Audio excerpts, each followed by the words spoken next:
துருப்பிடித்து பழுதான சைக்கிள்களுடன் சட்டப்பேரவைக்கு வந்த அதிமுக மாநில செயலாளர் அன்பழகன், புதுச்சேரி அரசு பள்ளியில் படிக்கும் மாணவர்களுக்கு தரமான சைக்கிள்கள் வழங்க வேண்டுமென முதலமைச்சர் ரங்கசாமியை சந்தித்து மனு அளித்தார்.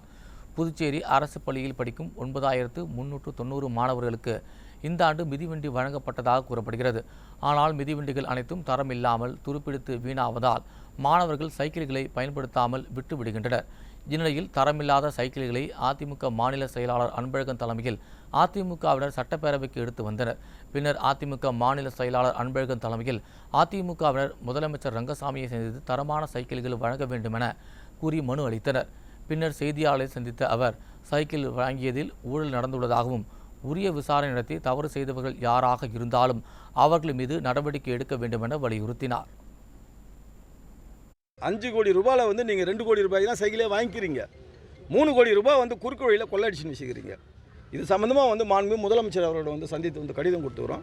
சபாநாயகரும் மாண்புமிகு சபாநாயகரும் அவரும் வந்து இந்த சைக்கிள்லாம் பார்த்துட்டு தப்பு தான், இதை இவ்வளோ மோசமான சைக்கிள் வந்து கொடுக்குது, எப்படி தான் உங்களுக்கு மனசு வரலையே தெரியல சொல்லிட்டு தான் போனார். முதலமைச்சரை சந்தித்து கடிதம் கொடுத்துக்கிறோம். முதலமைச்சர் இது சம்மந்தமான ஒரு நடவடிக்கை எடுக்கப்படும். தவறாக வந்து பள்ளியில் படிக்கக்கூடிய வந்து அந்த பிள்ளைகளுக்கு தப்பான சைக்கிள் கொடுத்துருந்தாங்கன்னா, உபயோகப்படுத்த முடியாத சைக்கிள் கொடுத்தாங்கன்னா, நான் அந்த சைக்கிள்லாம் மாற்றி கொடுப்பதற்கு நான் வந்து சொல்கிறேன்னு சொல்லிக்கிறேன். சம்மந்தப்பட்ட அதிகாரிகள் மீது ஒரு நடவடிக்கை மாண்பு முதலமைச்சர் அவர்கள் எடுக்கணும்.